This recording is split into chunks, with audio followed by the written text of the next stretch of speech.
सबको जय यीशु की। आज गुड फ्राइडे है, यानी कि पुण्य शुक्रवार। भाइयों बहनों, आज के शुक्रवार को गुड फ्राइडे या फिर पुण्य शुक्रवार क्यों कहा गया है? हालांकि पूरे साल भर में लगभग 55 शुक्रवार होते हैं। अन्य कोई भी शुक्रवार को पुण्य शुक्रवार का दर्जा नहीं दिया। हाँ, ये ज़रूर है, शुक्रवार के दिन बड़े बड़े नेतागण या बड़े बड़े हस्तियां या बड़े पद पर रहने वाले लोग मर गए या फिर मारे गए। और जब ऐसे लोग मर गए या मारे गए, उस दिन को काला दिन, ब्लैक डे घोषित किया जाता है। लेकिन प्रभु मसीह समस्त मानव जाति के लिए जब कलवारी के उस पहाड़ पर, उस क्रूस पर 3 घंटों तड़प तड़प के जब मरते हैं, उस दिन को गुड फ्राइडे क्यों कहा गया है? गुड फ्राइडे का गुड क्या है? क्या पुण्य हुआ है? आज के दिन में पूरे दिन भर हम लोग इसी बात पर मनन चिंतन करेंगे।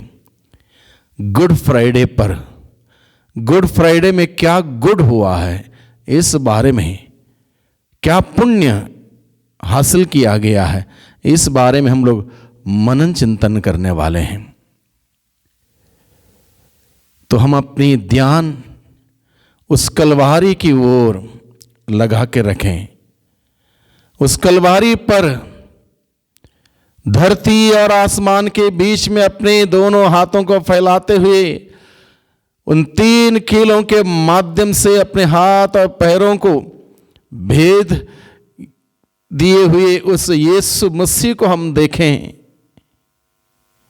बहुत बड़ी सजा थी क्रूस पर लटकाया जाना। यीशु को कौन से गुनाह के लिए इस क्रूस पर लटकाया गया? वो निर्दोष थे, निष्कलंक थे, मेमने के भांति, वध के लिए ले जाए जाने वाले मेमने के भांति वो बलि चढ़ते हैं। इसलिए नहीं कि उन्होंने गलती की, इसलिए समस्त मानव जाति का पाप की सजा उसके ऊपर ला दी गई। ईश्वर ने नहीं चाहा कि पाप का वेतन जो मृत्यु है, मैं अपने पाप का वेतन को लेकर इस प्रकार का दर्दनाक मौत मरूं। ईश्वर ने नहीं चाहा, इसलिए ईश्वर ने मेरी सजा को मेरे प्रभु यीशु पर लाद दी और प्रभु यीशु मसीह मेरी सजा भोगते हैं उस क्रूस पर और मेरे पाप का प्रायश्चित करते हैं। मेरे पापों की सजा भोगते हुए, पापों के लिए प्रायश्चित करते हुए मुझे फिर एक बार दासता से छुड़ाते, उस पिता से फिर एक बार जोड़ने का संदर्भ मुझे प्रदान करते हैं। इस प्रकार से प्रभु यीशु ने सभी मानव जाति के लिए अपने क्रूस के साथ जुड़ी हुई सारी प्राण पीड़ा, अपमान, निंदा व वेदनाएं, दुख, पीड़ा, परेशानियों को उठाते हुए क्रूस पर तड़प तड़प कर मरते हुए, मरने के साथ तीसरे दिन पुनर्जीवित होते हुए हम सबों के लिए जीवन का द्वार खोला है, यानी कि पाप को पुण्य में बदल दिया। इसलिए आज के शुक्रवार को पुण्य शुक्रवार कहा जाता है। पुण्य हम सबों के लिए प्रभु यीशु ने कमाया। हम लोगों ने पाप कमाया था, प्रभु ने हमारे लिए पुण्य कमाया अपने महान बलिदान के द्वारा। इसलिए उचित है भाइयों बहनों, आज के दिन में हम अपना ध्यान उस प्रभु यीशु मसीह में केंद्रित करें, जो सूली पर मेरे लिए, आपके लिए, समस्त मानव जाति के पापों के लिए पाप की सजा भोगते हुए, प्रायश्चित करते हुए मरा। उस प्रभु यीशु पर हम अपना ध्यान केंद्रित करें। गुड फ्राइडे क्या यीशु के लिए गुड था? प्रभु यीशु के शिष्यों के लिए क्या ये गुड फ्राइडे गुड था? क्या प्रभु के विरोधियों के लिए गुड फ्राइडे गुड था? गुड फ्राइडे के दिन क्या कष्ट सहना, प्रभु यीशु को कितना कष्ट सहना पड़ा। लज्जा, निंदा, अपमान, कोड़ों की मार, हाथ और पैरों में कीलों का दर्द, सर पे कांटों का मुकुट आदि बहुत सारे कष्ट और पीड़ाएं सहने पड़े।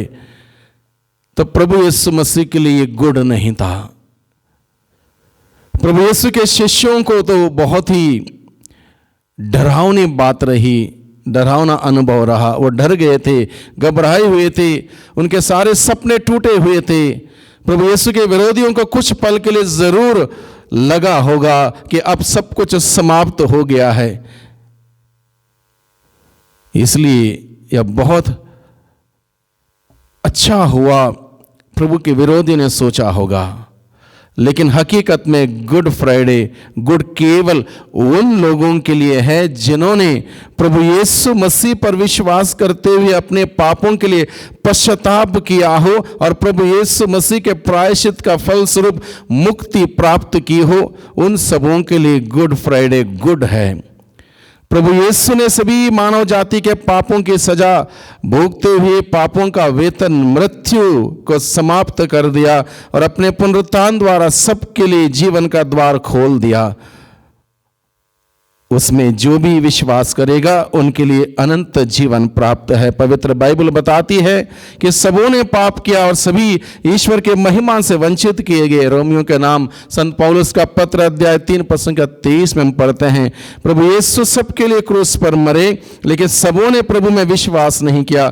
जिसने विश्वास किया उन सबों के लिए गुड फ्राइडे गुड है। प्रभु तो मरे सबके लिए, सबके पापों के लिए मरे, लेकिन सबों ने विश्वास नहीं किया। जितने लोगों ने विश्वास किया उन सबों के लिए गुड फ्राइडे गुड है। पापियों को पाप की दास्ता से यीशु ने रिहा किया। न्यायालय के नियम के अनुसार कैदी को रिहा करने या रिहा होने के 3 प्रकार के नियम होते हैं। पहला, अगर कैदी अपने आप को निर्दोष साबित करें तो वह रिहा हो सकता है। दूसरा, अगर कैदी अपना जुर्म अदा करें या उसकी सजा भोगें तो वह रिहा हो सकता है। तीसरा, अगर न्यायाधीश कैदी को सजा माफ करें, अपनी मर्जी से उसको बरी करें तो रिहा हो सकता है।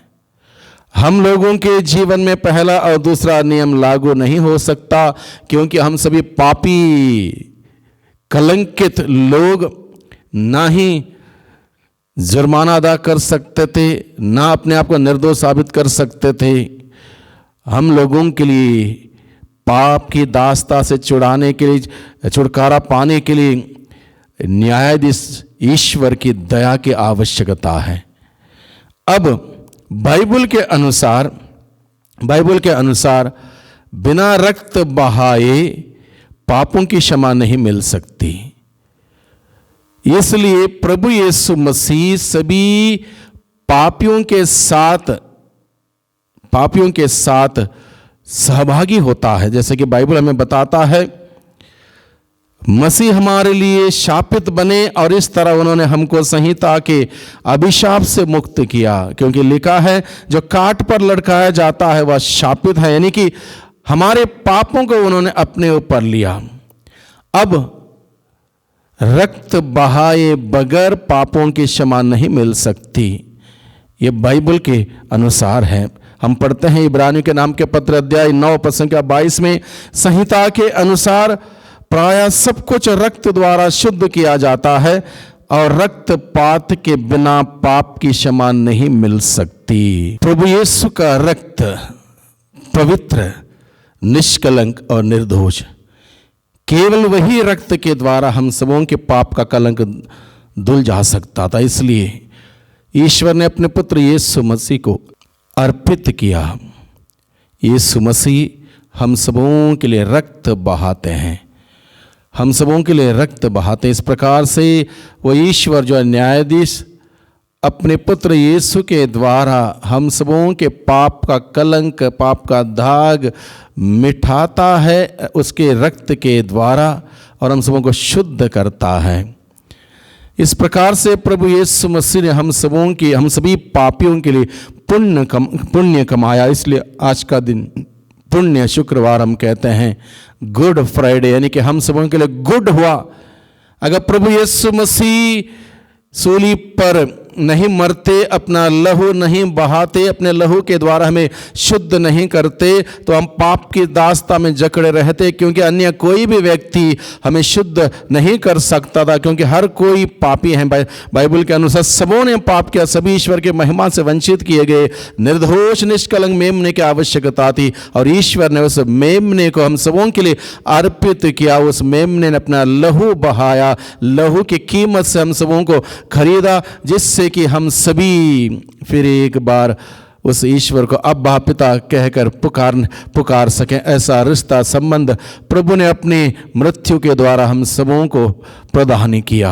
आज के दिन में भाइयों बहनों, जब हम प्रभु मसीह के उस महान मुक्ति कार्य के रहस्यों पर हम मनन चिंतन करते हैं, प्रभु को हम धन्यवाद दें। सर्वप्रथम प्रभु, आप मेरे लिए सूली पर मरे, मेरी जगह पर मरे, और आपने मुझे बचाया, मेरे लिए गुड प्रदान किया, यानी कि मेरे लिए पुण्य कमाया। मेरे पापों में मैं जब जीवन बिता रहा था, आपने मुझे पापों में नाश होने नहीं दिया, मरने नहीं दिया, बल्कि आपकी मृत्यु के द्वारा मृत्यु को हराकर आपने मेरे लिए फिर एक बार जीवन का द्वार खोला है। प्रभु, मैं आपको धन्यवाद देता हूँ और आपके इस महान मुक्ति विधान के रहस्य पर मनन चिंतन करते हुए मैं पश्चाताप करता हूँ। हम सभी पश्चाताप करें, उस प्रभु के पास लौट के जाएं, पूरे दिल से, पूरे मन से, पूरे आत्मा से, पूरे शक्ति से प्रभु के पास लौट के जाएं। प्रभु के उस पवित्र लहू के द्वारा हम सभी शुद्ध हो जाएं। हमारा मन, हमारा दिल, हमारा आत्मा, हमारे इंद्रिय, हमारा शरीर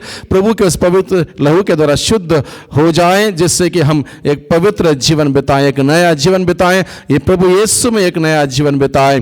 शैतान ने हम सबों पर हमला किया, हम सबों को ईश्वर से वंचित, ईश्वर के प्रेम से वंचित किया, अलग किया, लेकिन प्रभु मसीह ने, ईश्वर ने अपने पुत्र यीशु मसीह के द्वारा हम सबों को फिर एक बार मेल मिलाप कराया है। इस महान कार्य के लिए ईश्वर का धन्यवाद देते हुए आज के दिन में सच्चा पश्चाताप करते हुए एक नया शुरुआत हम करें, नया जीवन जीने का संकल्प करें। वही प्रभु मसीह के उस महान बलिदान पर विश्वास करें, उस बलिदान को नित्य हम अपने आंखों के सामने रखें। प्रभु ने मेरे लिए क्या किया है, कितना बड़ा बलिदान चढ़ाया। इस प्रकार से प्रभु ने अपना महान, अपार, असीम, अनंत प्यार को मेरे प्रति व्यक्त किया है। इस बात को याद करते हुए प्रभु के प्रेम में जिएं, प्रभु के प्रेम में आनंद मनाएं, प्रभु की महिमा करें, प्रभु की महिमा देखें। वही प्रभु हम सबों को अनुग्रहित करें।